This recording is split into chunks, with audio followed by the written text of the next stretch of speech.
상태가 더 확장되지 않으면은 다음 주부터는 주일학교도 이제 교회에 나오도록 해야 되겠습니다. 평범하게 예배드리는 것이 얼마나 축복이라는 것을 어린아이를 또 배웠을 것 같아요. 지금은 이제 2주 동안 쉬면 이제 가고 싶을 때가 됐거든요. 그래서 그렇게 조치를 한번 하도록 하겠습니다. 자, 오늘은 여러분 이 말씀 잘 아시죠? 예수님이 베드로에게 직접 물으신 거, 3번이나 내가 나를 사랑하느냐 3번 물으셨는데 베드로가 이제 사랑한다라는 대답에 내 양을 먹이라 하고 하신 그 유명한 갈릴리 바닷가에서 예수님과 베드로 간의 대화입니다. 예수님의 능력으로 제자들은 갈릴리 바다에서 큰 물고기를 많이 잡았습니다. 지난 시간에 우리가 살펴봤죠. 큰 물고기를 153마리나 잡았다. 근데 그 많은 물고기가 먹고 잡혔음에도 불구하고 그물이 찢어지지 않았다. 그때 잡은 물고기로 성만찬이 거행이 되었습니다. 베드로를 비롯해서 제자들이 당신이 누구냐? 당신 누구십니까? 주님이십니까? 이렇게 누구냐고 묻는 사람이 하나도 없었다고 그랬습니다. 갈릴리 바닷가에서 주님과 제자들은 그야말로 이것을 뭐라고 하냐, 거룩한 침묵이라 그렇게 얘기합니다. 거룩한 침묵 가운데 있었습니다. 여러분, 그때 베드로가 무슨 생각을 했을까요? 베드로가 그때 무슨 생각을 했을까? 말은 아무도 없어요. 지금요 그냥 고기만 먹습니다. 많은 물고기를 잡은 사실을 통해서 베드로는 이런 생각을 했을 것 같아요. 나는 사람을 낚는 어부가 된다고 예수님께서 20년 전에 말씀하셨는데 그 생각 당연히 하지 않았을까요? 당연히 기억이 났을 것 같아요. 나는 사람을 잡는 어부가 된다고 그랬다. 근데 앞에 계신 분은 부활하신 주님이시고 나의 사역은 사람을 낚는 어부가 되는 것이고, 이렇게요. 그 기억이 났을 거 아니겠습니까? 그런데 베드로의 마음속에는 아직까지 풀리지 않는 것이 하나가 있었습니다. 아직까지도 풀리지 않았습니다. 부활하신 주님을 만난 거 이게 처음이 아니거든요. 그 전에는 만났거든요. 그때도 풀리지 않았고요. 지금까지도 풀리지 않는 것이 하나가 있습니다. 그것은 바로 얼마 전에 예수님을 모른다고 3번이나 부인했던 사건 아시죠? 예수님을 모른다고 3번이나 부인했던 그런 사건이었습니다. 그 사건은 베드로의 마음속에 지금까지도 계속해서 남아있습니다. 예수님이 말씀 안 하시니까 더 남아있는 거야. 그렇잖아요. 분명히 말씀해야 되는데 이 말씀을 하지 않으시니까 더 마음에 답답하고 지금 그런 상태가 아니겠는가. 베드로는 여전히 마음속에 죄의식을 가지고 있는 거거든요. 죄의식을 가지고 있습니다. 부활하신 주님이 베드로에게 몇 번 나타나셨지만은 주님이 베드로에게 정말 특별히 그 문제를 지적하신 적도 없습니다. 주님도 아무 말도 안 하고 계시는 거예요. 베드로 마음이 더 답답하죠. 더 답답합니다. 차라리 말이라도 했으면 너 참 나쁜 놈아 이렇게 말해도 하면 아이고 죄송합니다 그렇게 할 건데 그 말씀도 안 하시고, 그러니까 마음이 더 답답했을 것 같습니다. 그 막힌 담을 헐어야 주님의 사역은 온전히 감당될 수 있을 것이라는 것을 베드로는 잘 알고 있는 거죠. 지금 거룩한 침묵이 흐른다는 건 상황 파악이 됐다는 거거든요. 제자들이 지금 예수님이 어떤 분이시고 우리가 어떤 일을 해야 될 것인가에 대한 상황 파악이 됐다는 거거든요. 그런데 침묵이 흐르고 이것은 지금 해결이 안 되고 마음속에 그 막힌 담은 해결이 안 되고 베드로는 잘 알고 있습니다. 그런데 베드로뿐만 아니라 주님은 더 잘 알고 계시는 거죠. 그렇겠죠. 주님은 더 잘 알고 계십니다. 주님은 바로 지금 그 문제를 다루기를 원하셨습니다. 왜 그랬을까요? 왜 지금 다뤘을까요? 지금이 가장 적기거든요. 지금이 이 문제를 다루기에 가장 적깁니다. 예수님을 3번 부인하는 사건이 뭐 그렇게 중요하냐? 그 급박한, 내가 그의 제자라고 하면 나도 잡혀서 고문받고 죽을지도 모르겠는데 그 순간 좀 부인하는 게 뭐 그럴 수 있잖아요. 인간적으로요. 그럴 수 있잖아요. 뭐 그렇게 생각하는 분도 계시겠습니다만은 최소한 겉으로 보기에는 예수님은 나 모른다, 나 몰라, 저분 몰라. 그 살아났거든요. 그래서 베드로가 모른다 한 그것이 겉으로 보기에는 그렇게 비윤리적인 문제 같아 보이지는 않습니다. 제가 보더라도 그래요. 여러분도 그렇게 생각하시죠? 뭐 그게 뭐 그렇게 큰 문제냐? 내가 고문을 당할지도 모르는 상황에, 내가 죽을지도 모르는 상황에서 예수님을 모른다고 부인하는 것은 어쩌면 지극히 당연한 것일지도 모른다는 생각도 듭니다. 그러나 이것은 베드로의 그 당시 자기 마음의 상태를 가장 적나라하게 보여준 사건이기 때문에 대단히 중요합니다. 마음의 상태. 자신이 곤란을 당하지 않기 위해서 예수님을 부인하는 것이니까. 또 조금 한번 생각해 보세요. 내가 곤란을 당하지 않기 위해서 예수님을 부인하는 것이니까 누구의 유익을 위해서 한 거죠? 내 유익을 위해서 한 것입니다. 그렇게 생각이 되십니까? 자기 자신의 유익을 위해서 예수님을 부인한 것이에요.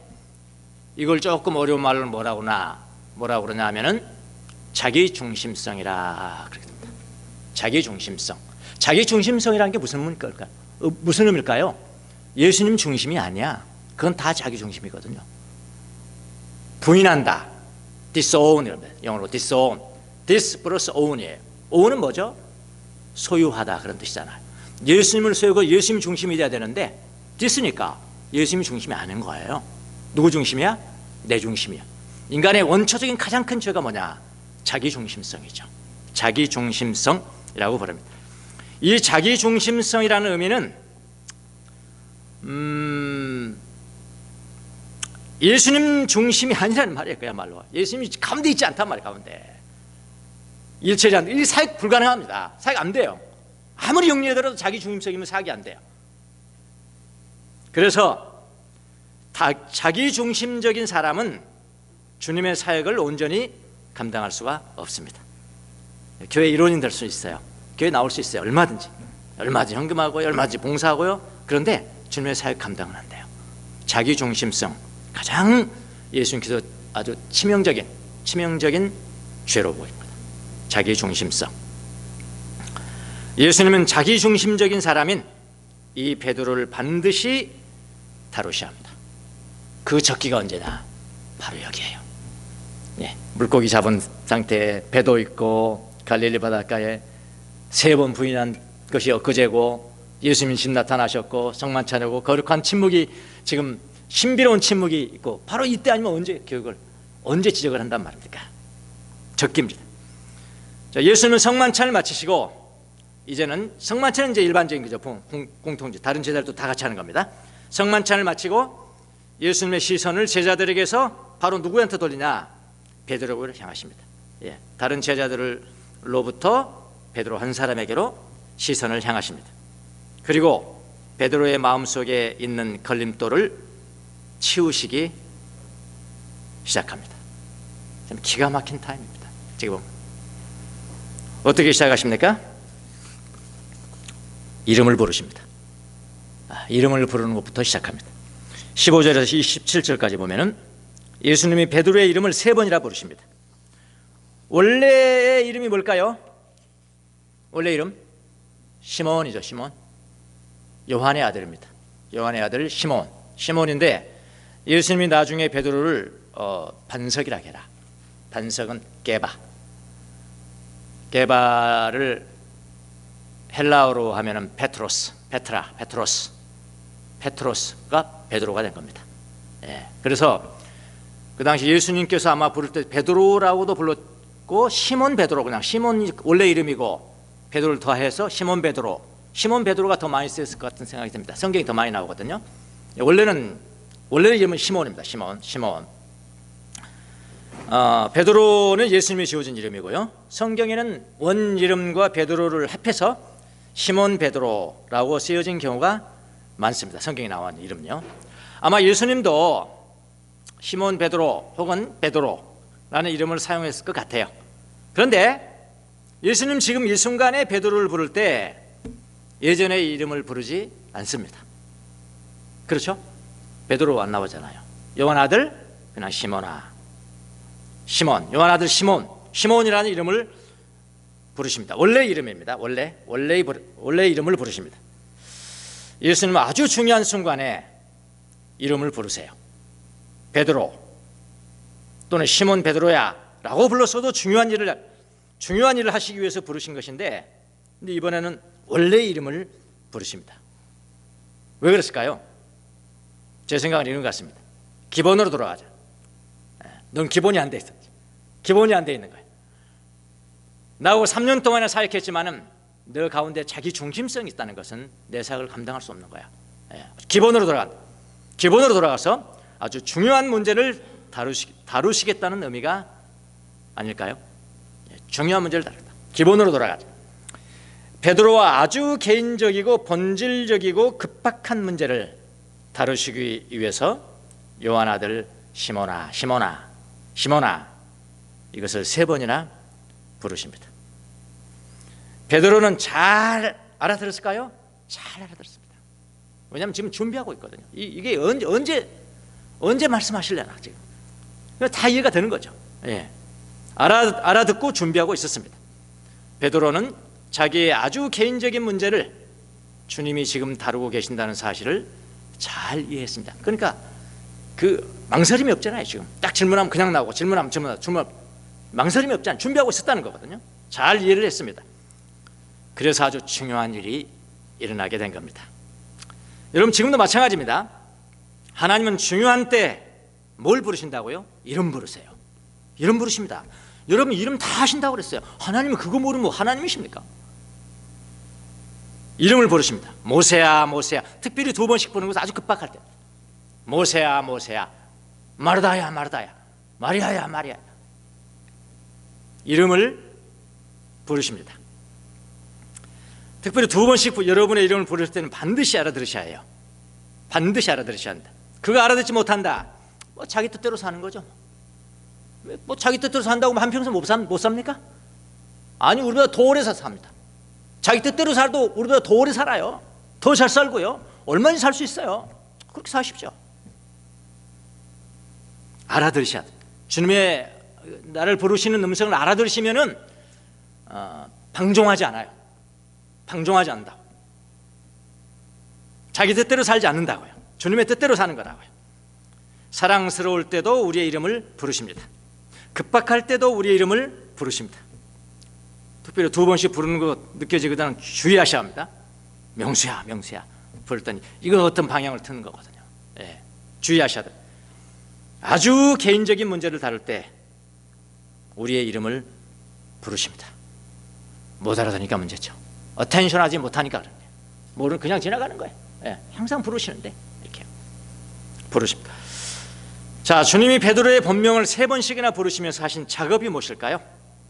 그 작업은 뭐냐면 주님을 얼마나 사랑하는지 부르십니다. 간단합니다.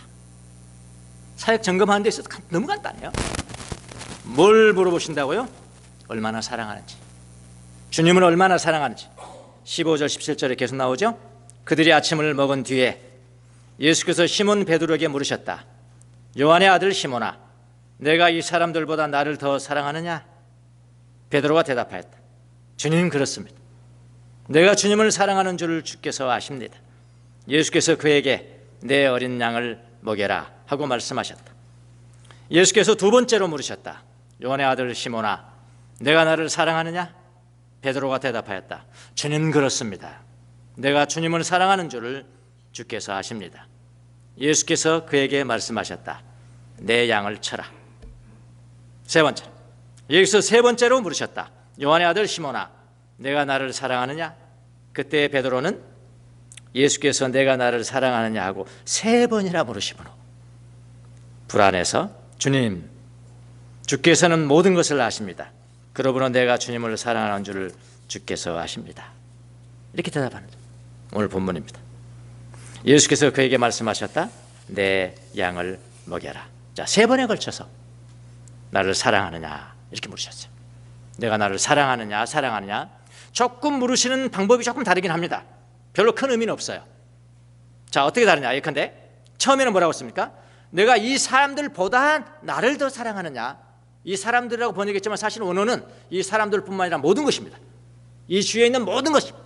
모든 것들보다 나를 더 사랑하느냐. 첫 번째는 그렇게 물으셨죠. 두 번째 조금 다릅니다. 내가 나를 정말로 사랑하느냐.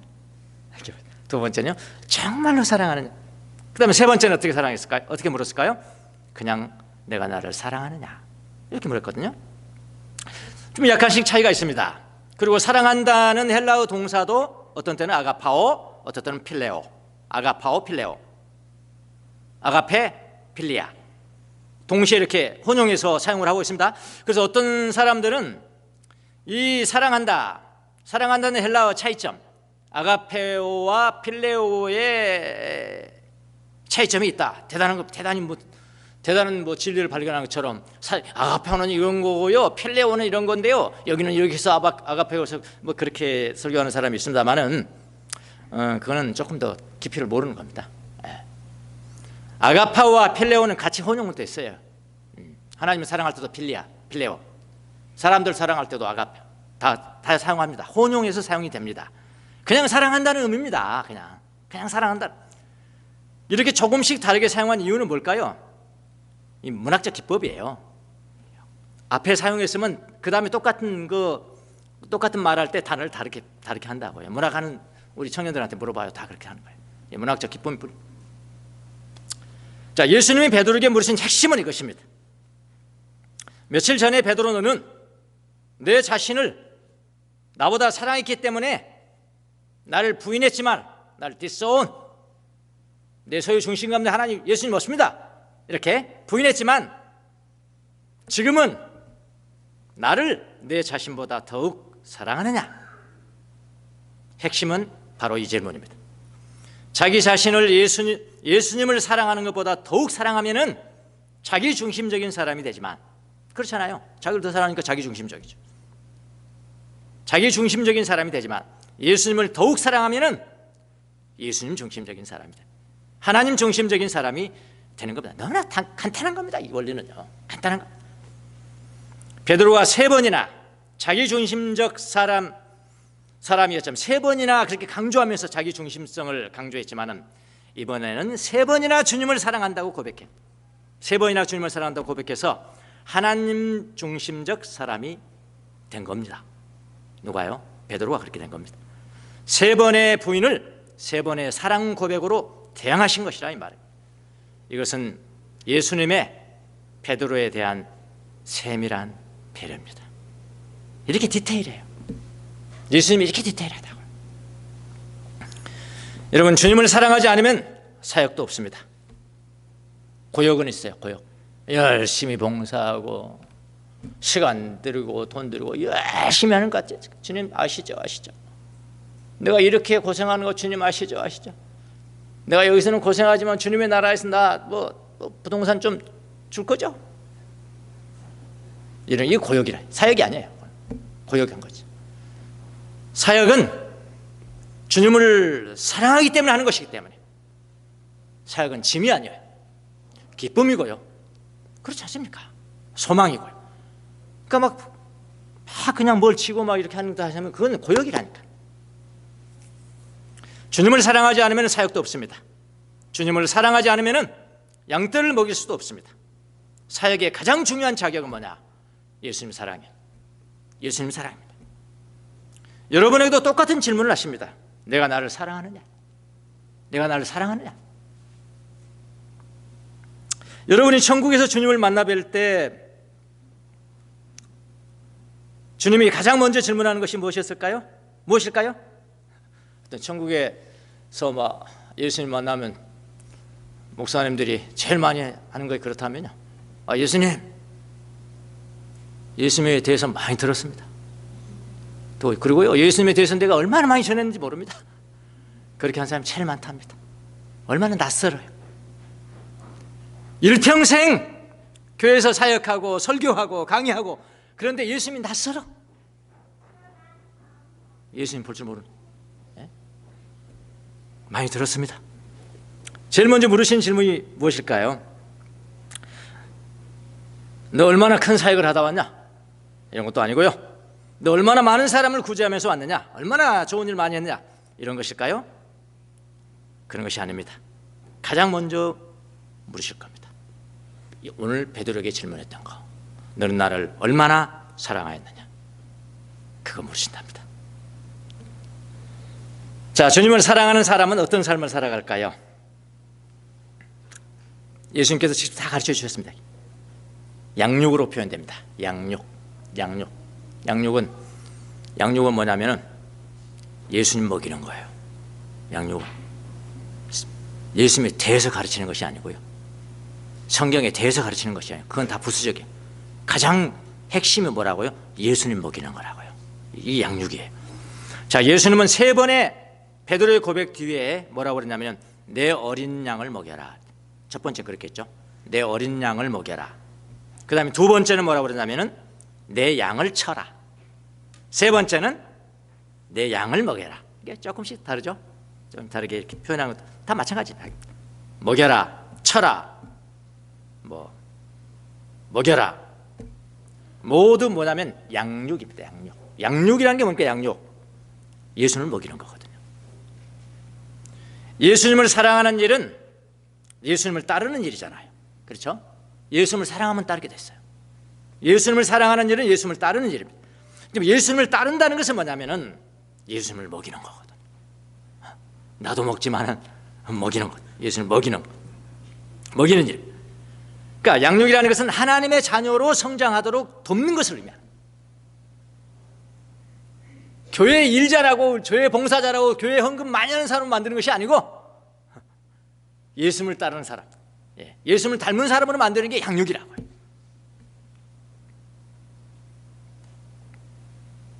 주님은 어린 양을 먹여라, 그리고 양을 먹여라, 이렇게 말씀을 하십니다. 자, 어린 양은 뭘까요? 어린 양. 여기 저 단어가 조금 달라요. 이거는 양을 말하는데 어린 양 또 양. 앞에는 lamb, 뒤에는 sheep. 이렇게 다르거든요. lamb은 아주 어린 양이라, sheep은 큰 양이라.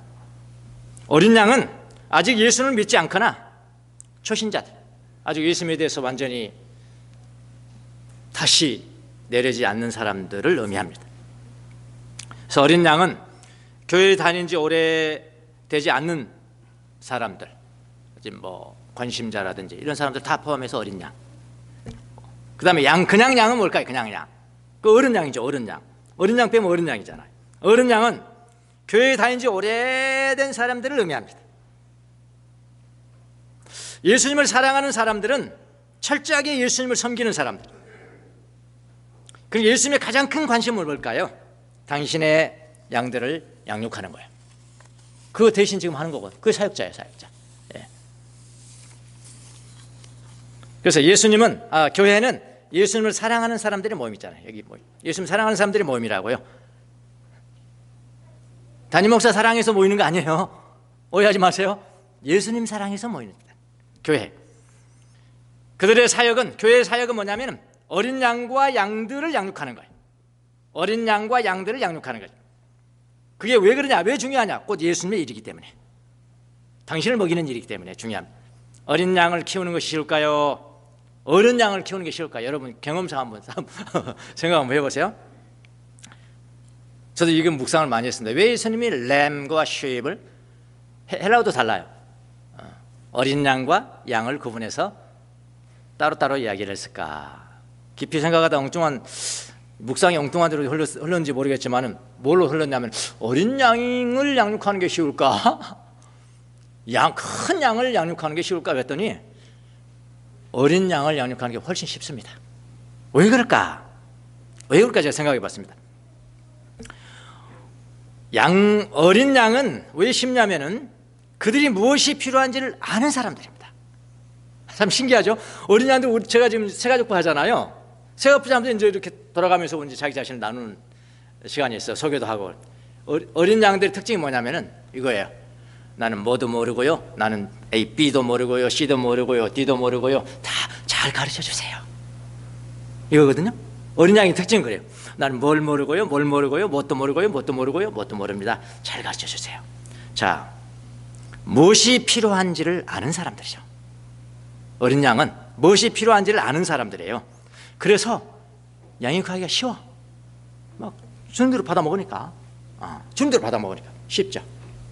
그런데 어른 양들은 특징이 뭘까 생각해보세요. 어른 양들은 그들이 지금 무엇이 필요한지, 무엇이 부족한지를 모르는 사람들이 훨씬 많습니다. 다 된 거야. 나는 내가 교회 다닌 지가 얼마인데, 지금 교회 다닌 지가 내가 얼마인데, 내가 장로고 권사고 안소 집사고 뭐고 내가 얼마나 봉사를 많이 하는, 무엇이 필요한지를, 무엇이 부족한지를 모르는 사람들이 많기 때문에, 그래서 훨씬 더 힘이 듭니다. 힘이 들어요. 교회는 어린 양들뿐만 아니라 이 어른 양도 양육할 필요가 있는 겁니다. 예수님 명령이니까요. 동시에 필요한데 그분들이 필요한 것이 무엇인지를 잘 보여주는 게 양육이거든요. 사실은요. 가장 중요한 게 뭘까요? 어린 양들을 키우는 데 있어서 가장 중요한 것이 뭐냐면은 제 의견이기도 하고 의식 있는 사람들의 의견이기도 합니다. 한국 교회에 가장 필요한 것이 뭔가? 영적 성숙이 무엇이냐죠. 영적인 성숙이 무엇이냐를 깨우쳐주는 겁니다. 교회 오래 다녔으면 자기가 성숙했다는 거야. 다 초보자거든요, 내가 보기에는. 그러니까 영적 성숙이 뭔지를 모른다. 그러니까 한국 교회의 가장 고질적인 문제 중에 하나가 뭐냐면은 영적 성숙에 대한 재조명, 그거라는 겁니다. 영적인 성숙, 그것이 필요하다. 당신은 가장 중요한 것이 영적인 성숙입니다. 지금까지는 교회에 열심히 참석하고 열심히 헌금하고 열심히 봉사하고 담임 목사 섬기면 가장 성숙한 교인이래. 다 끝난 것으로 알았습니다. 그러나 영적인 성숙에 대한 지혜자들의 말은 그것들은 다 초보자다. 초보자. 진정한 영적인 성숙이라는 것은 모든 곳에서 하나님을 볼 수 있고 볼 수 있는 눈이 있어야 돼. 하나님의 것을 찾아낼 수 있는 눈. 그래서 그냥 본다는 그런 게 주목해서 본다는 거죠. 노티스한다. 그냥 C가 아니고 하나님의 것이 무엇인가. 내 주위에 일반적인 상황에서 꼭 특별한 어떤 감각을 느낄 때만 하나님 계셨어, 그게 아니고 그거는 초보자는 거예요. 그러니까 모든 평범한 환경 가운데서 하나님의 것을 노티스. 하나님 계셨네. 하나님이셨네. 하나님의 일이셨네. 모든 곳에서 하나님을 보고 듣고 때로는 느끼고 감각으로 느끼고 그 다음에 동의한다면 믿는 거거든. 내가 느끼지 못하도록 믿는 거거든. 이것이 무엇인지를 알려줘야 된다. 그래서 지금 우리 교회에서 하는 모든 영성 훈련의 초점이 그거잖아요. 훈련의 모든 초점은 그거 실천하는 거거든. 하나님을 볼 수 있는 가르쳐줘야 된다. 저는 이게 양육이라고 봅니다. 갈 길이 멉니다. 갈 길이 멀어요. 저는 이번에 이제 달라스에 그 영성 지도자들은 그거거든요. 영성 지도자들은 아까 지금 제가 말씀드렸잖아요. 모든 것에서 하나님을 볼 수 있고 듣고 때로는 느끼고 동의하고 그 다음에 하나님의 음성, 내 이름을 부르는 음성을 분별해주는, 분별하는 작업을 도와주는 헬퍼죠. 영성 지도자라는 헬퍼인데 우리나라는 그 지도자 가정이 없잖아요. 없어요. 저기 호남 신학교인가 거기 있다가 없어졌어요. 누가 가야지 누가 와야지. 학생들이 와야지. 학생들이 없어져 버렸어요. 교회는 그냥 교회 질적인 성장만 부르짖고 부흥 그런 세미나는 꽉꽉 차는데 그런 건 없는 거예요. 그래서 미국까지 가는 겁니다. 3일 동안 가서 실천하고 오는데 비행값 내고 다 에너지 소비되고 시간 소비되고 누가 그걸 갑니까? 한국에 있으면은. 거기 오는 사람, 제가 지금 영어를 사용한 지가 벌써 25년이 지나서 그래서 사전에 타협을 이야기를 했어요. 교수하고. 거기 담당하는 교수가 다행히 동양 사람입니다. 필리핀 네이티브인데 일본에서 공부하고 한국을 잘 이해를 해주더라고요. 한국 사람은. 그리고 한국말도 몇 개 알아요. 감사합니다, 어서 오십시오, 환영합니다, 이런 이야기를 써서 동양 사람이라 또 이렇게 더 친근감이 있더라고요. 그래서 내가 지금 영어를 사용한 지가 30년이 다 돼가는데 너희들 맨날 디스커션하고 또 그러는 거 아니야? 이거 못 따라가는 거 아니야? 내가 그랬더니 그거 걱정하지 말래. 걱정하지 말고 우리가 내가 이제 27기입니다. 27기 코호트 한 집단이 형성이 되는. 그러니까 27년이 벌써 지난 거예요. 그들은 27에 이렇게 집단이 서로 도우면서, 이거는 무슨 이론을 뭐 연구하고 공부하는 그런 것이 아니니까 같은 패밀리로 나가기 때문에 괜찮고 30년 전에 뭐 미국에서 유학을 했으면 괜찮다. 그건 염려할 수가 없다고 격려해서 격려해서 갑니다만 거기 오는 사람들도 대충 한 세 부류가 있답니다. 3분의 1은 이제 영성 지도자라는 게 참 중요하다는 것을 깨닫고 그걸 한번 나도 한번 해볼까 이렇게 좀 열심히 있는 신도들이 있잖아요. 그런 분들이 한 3분의 1 되고요. 그리고 한 3분의 1은 저같이 이제 전문가가 뭐 의사들도 있고 뭐 이렇게 있어요. 전문가가 되기를 원하고 거기에 이미 이제 발이 들어가 있는 사람들이 한 3분의 1. 그리고 한 3분의 1 정도는 자기 영적인 개발을 위해서 하는 사람들이 그렇게 온답니다. 예. 첫 번째 이제 그 신입생들 받아가지고 첫 번째 주제가 뭔지 아십니까? 그게 바로 뭐냐면은 하나님의 것을 주목하기, notice things of God, 하나님의 것들을 보는 능력을 기르기. 예, 그것부터 시작합니다. 주제가 다르죠? 어떻게 은혜 받냐, 막 그런 걸로 시작하잖아요. 보통 다른 세미나 가면. 이거는 이미 다 주어진 하나님의 것에서 하나님의 것을 볼 수 있는 눈을 갖는 것부터 인사한다. 이것이 바로 영적인 성숙이라는 거죠. 이렇게 교회가 담당해야 될 그런 겁니다. 좀 힘들고 어렵지만은 하나님의 도우심으로 잘할 수 있도록 그분들이 이미 준 그 교과서를 지금 읽고 있습니다. 교과서를 보는데 교과서 너무 좋아요. 내가 이걸 진작 좀 알았더라, 이런 것들이 상당히 굉장히 많이 있습니다. 잘 배우고 올 수 있도록 좀 기도 좀 많이 해주시기를 바랍니다. 나가겠습니다. 주님을 사랑하는 것, 예수님을 사랑하는 것은 예수님을 따라가는 거예요. 예수님을 따른 사람은 주님을 먹여요. 그래서 주님 사랑, 주님 따름, 주님 먹임, 양육. 이것은 항상 같이 갑니다. 우리 교회 성도들이 이 예수님께서 말씀하시는 내가 나를 사랑하느냐, 너가 나를 사랑하느냐, 정말로 사랑하느냐, 이 모든 것보다 사랑하느냐, 그 물음에 응답해서 그러면 나를 좀 먹여주라, 다른 사람들에게 먹여주라, 그 사역에 동참하는 우리 성도들이 다 되시기를 예수님의 이름으로 축원합니다. 기도하겠습니다.